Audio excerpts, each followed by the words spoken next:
Hi guys, welcome back to Football Heaven 24/7. Um, just going to cover the Easter weekend.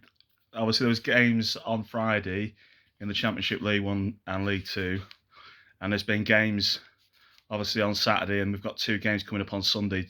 Today's game's on Sunday. It's quite massive in the race for the title. Arsenal are still 5 points clear, and basically they got to win away at Liverpool to extend that to 8 points. Obviously, then they'll still have a game in hand over Manchester City. But this could be one of the most difficult games for Arsenal in the running. Even though Liverpool aren't doing great this season in the league, it could be very, very difficult because obviously Liverpool provide a massive threat for Arsenal's title running because they're quite good at home, especially after spanking Manchester United and a few other teams. Anyway, but we're going to go straight into it. Like I say, Liverpool playing Arsenal today, 4:30 kickoff. I'm going to go for a mad scoreline. I'm going to go for Arsenal to win 3-2. And obviously, in the earlier kickoff today between Leeds and Crystal Palace, Leeds have sort of pulled away from, well, they haven't pulled away, they're trying to pull away from the relegation zone. They're in 16th at the moment currently, literally only 2 points above the relegation. Crystal Palace are not doing great either. They've got 30 points, even though they got a win in their last game against Leicester at home 2-1. But, it's going to be very tough, but I think Leeds will win because Crystal Palace are without their main man, Zaha, again. When they're without Zaha, they seem to lack a lot of consistency. So I'm going to go, like I say, Leeds 3-1. So that's my predictions for the day. Just going to run through Premier League. All yesterday's games on Saturday. My team, Forest, are dead and buried, I think, because the next four games, it's absolutely insane. We've got to play Manchester United at home, and then we've got to play, so I think we've got to play away at Liverpool, then we've got to play at home to Brighton, and away against Brentford.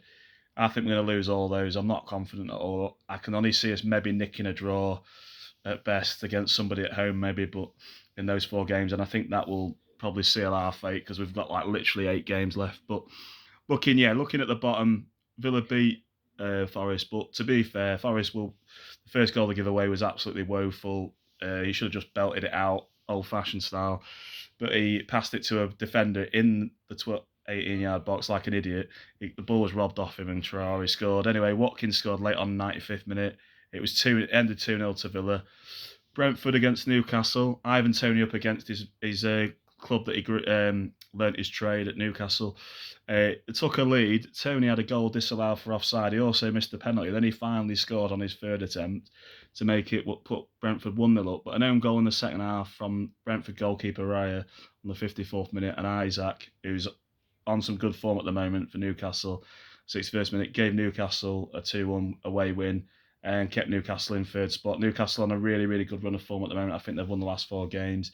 West Ham, after their 5-1 thrashing in midweek against Newcastle, they finally got back on track in a London derby away at Fulham, West London derby. But it was only thanks to an own goal, which was unfortunate for their midfield player, Reed. He scored an own goal. West Ham got the 3 points anyway. That got them away from the relegation zone. Good to get, good character building win after getting smashed by Newcastle 5-1 in the previous game at home. Leicester lost again. They're doing it just as bad as Forest, if not worse. They lost 1-0 at home to Bournemouth. Bournemouth moved further away from the relegation zone because of that. Manchester United beat Everton 2-0. Goals from McTominay and Martial give them that 2-0 win. Man City absolutely smashed Southampton 4-1. 2 goals from Haaland, who's now on 30 goals in the Premier League, with another 9 games left of the season to go for Manchester City. He's going to break all the records if he don't get injured. Tottenham came from, won 2-1 against Brighton. A goal from Son and Kane and a goal for Dunk for Brighton. And Wolves beat Chelsea 1-0 in a much-needed victory to get them further away from relegation. They're now 5 points clear of relegation, Wolves, after that win. So, looking at the table, currently, before the games are played on Sunday, Arsenal is still 5 points clear of Man City in second, Newcastle's in third, Man United in fourth. And then going down to relegation zone, it's pretty poor for some Midlands teams. Forest and Leicester are down there with Southampton rock bottom. So it's looking quite bad for those three teams. In my opinion, unless there's a few miracles happening, because Forest have got a really bad run in, I can see us really struggling to stay up. So looking bad. Leicester are looking bad as well. Southampton are playing bad. So all those three teams that are down there are on really poor runs of form at the moment. So I would say, if I was them, I would say that those three will probably go down. Anyway, looking at the Championship, Burnley got promoted, finally. They finally got promoted away at Middlesbrough on Saturday night. They won 2-1 goals from Barnes and Roberts. And that put them back into the Premier League, thanks to Vincent Kompany doing some great management. They've only lost 2 games all season out of 39 games, which is pretty impressive. Blackburn won 2-0 away at Norwich won 2-0 away at Blackburn. That puts them just outside the playoffs by 1 point. Cardiff got a much needed win against Blackpool in a relegation dogfight, 1-3-1 away at Blackpool. Millwall drew 0-0 with Luton. QPR lost 2-0 against Preston. QPR on a really, really bad run now. They've won 1 game in the last, I think it's like 19 matches or something stupid. Reading drew 1-0 with Birmingham. Rotherham absolutely smashed West Brom after going a goal behind 3-1. Sheffield United beat Wigan 1-0 to pull further away from the playoffs. Looks like Sheffield United's going to get that automatic promotion place back to the Prem as well. Stoke, after a really, really good run, finally came to an end. Good away win for Bristol City, winning 2-1. Sunderland and Hull had a mental game, which finished 4-4. And the equaliser for Hull was in the 95th minute or 96th minute of injury time, which is insane. Swansea drew 0-0 with Coventry City, and Watford, although they took the lead, lost 3-2 to Huddersfield Town. How it makes the table look, Burnley are still top. They literally are 11 points clear of Sheffield United, but more importantly, they are 19 points clear of the playoffs with 7 games to go. So they got promoted. Top goal scorer is still Chuba Akpom from Middlesbrough, 25 goals. Absolutely killing it. So yeah, that's how the table looks. Bottom end of the table, Reading had a 6-point deduction earlier in the week. That's dropped them down, and that and the draw against Birmingham yesterday dropped them down into the relegation zone with Blackpool and Wigan. So yeah, that's how it's looking in the Championship. Jumping into League One. League One at the start of the day, Sheffield Wednesday had some rotten luck. They've been on a bad run the last 4 games, drawn a few of them and lost 1. So they've now dropped into the playoffs Wednesday after getting a dubious penalty awarded against them after going 1-0 up away at Oxford. That game finished 1-1. Ipswich absolutely smashed Wycombe 4-0. Hurst Chaplin, Burns and Ladapo, I can't even say the flipping name. So 4-0. So that's put Ipswich into second now. Plymouth got a win after getting a really bad defeat in their Johnson Paint Trophy final the other weekend against Bolton, losing 4-0.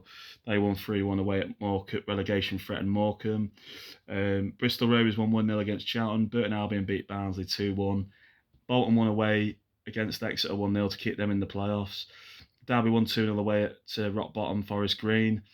Lincoln City won 2-0 against Cheltenham. Good win for them. MK Dons drew 1-0 with Portsmouth. And finally, Peterborough keep up their good run, which gets them back into the playoffs under Darren Ferguson, who's been their manager like 7 times or something and been sacked 7 times. It's absolutely insane. Or something like that. It's about 7 times. Yeah, so Peterborough get into the playoffs. But I'll just go through the table. Plymouth are top now in League One, but they're only 2 points clear of Ipswich with 81 points in second.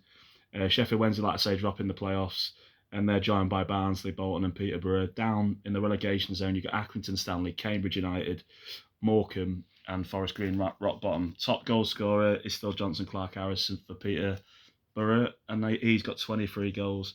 And that's what's going on in League One. So we're going to jump into League Two now. League Two, Leyton Orient were top at the start of the day. They're still top because Richie Wellens, the manager of Leyton Orient, he got sacked by Salford when Salford was something like 6th or 7th in League Two. Gary Neville sacked him, and he took him to his old club and won 2-0 with Leyton Orient. So Leyton Orient can continue their good run. That pushes them to 10 points clear of second place Northampton Town. Northampton Town lost 3-0 surprisingly away at Newport. So that was good for Newport. That moved them. That makes it pretty much certain for Newport that they're not going to get relegated at all from League Two or anything like that now. So talking about relegation though, Rochdale won 4-2, even though they're rock bottom. It looks like they're dead and buried. They're still 6 points away from safety, but they got a much needed 4-2 win at home to Walsall. Grimsby got absolutely smashed by Hartlepool 4-1, but that didn't move Hartlepool out of the relegation zone in League Two, mainly because Crawley got a point at home to Bradford 0-0 in a 0-0 draw. Looking at other games in the league, Carlisle beat Tranmere 2-0. That keeps Carlisle in the last automatic promotion place in third. Crewe won 3-0 against Barrow. Gillingham continue their revivalry, moving way away from relegation zone. Since their American owners come in, they've won something stupid, like I think it's about 7 games in the last 10 or 7 or 8 games in the last 10 or 11 matches. So that's moved them right out of the relegation zone. At one point, I think they were 10 points away from safety or 8 points or something. So absolutely quality for them, for Gillingham and their fans. Harrogate drew 2-2 with AFC Wimbledon. Like I say, Stevenage drew 1-0 with Colchester United. Sutton lost 1-0 to Stockport. Stockport are in the playoffs, obviously, still because of that. And Mansfield are on fire at the moment. They absolutely smashed Swindon 4-2 away. So, looking at the table, like I said earlier, Leyton Orient are still top. They're 10 points clear of Northampton in second with 70 points. Carlisle's in third. And then going into the playoffs in League Two, you've got Stevenage, Stockport County, Bradford City, and Mansfield. And then relegation zone, it's Hartlepool and Rochdale. So that's what's going on in League Two. Look at League Two, top goal scorer, it's still Bradford City's Andy Cook, and he's got 23 goals. So quite mad, really. In the bottom 2 divisions, the top goal scorers have both got 23. Championship, Chilwell on 25, and you're looking in the Premier League, Haaland's smashing all the records. He's got 30 goals, like I say, with 9 games left of the Premier season. He's on fire. He's probably one of the best signings they've had for a long time.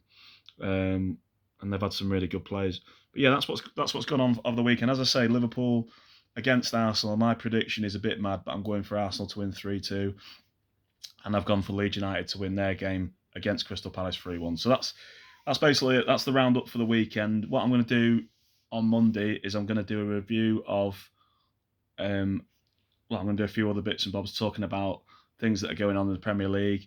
Nottingham Forest have stuck with Steve Cooper despite a run of 9 games without a win now. Leicester City in the week, as a lot of people know, got rid of their manager, Brendan Rodgers. He won an FA Cup for them for the first time since, I don't know when, I think it was like 80 odd years or something stupid. But they got rid of him.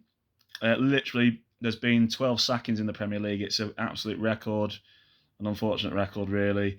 The only team down the bottom that hasn't sacked their manager in the bottom half of the table has been Forest all season. So fair play to the chairman for sticking with him. Whether it'll make a difference, we don't really know. I think Forest have got something like 3 home games left, I think, or 4. It's not looking good. I think they've got to play Manchester United at home, Arsenal at home, Brighton at home, and I think that might be... and Southampton. They might pick something up against Southampton, but it's pretty grim reading. But we'll have to see what happens. I think there'll be some twists and turns, but I do think the teams that are above at the moment, Bournemouth, Leeds and Everton, I think they're just managing to pick up wins at a crucial stage. In the last sort of 5-6 games, they've shown a tiny bit of form each, whereas those bottom 3, Forest, Leicester and Southampton, they're on a downward spiral. They haven't really done anything in the last sort of several games. They've been looking really poor. So anyway, that's the review of the weekend. Have a great week, whoever you support. I'll do cover next weekend's fixtures and what my predictions will be for that in the Premier League and the Championship. Thank you to all those people that like and subscribe. Get all your friends and family involved. Get us online. I was going to say I want to see 50 likes, but we haven't even got that many people watching. But just keep getting behind us. We'll get bigger and better. There's a lot of people doing this out there, but it is what it is. Bye for now.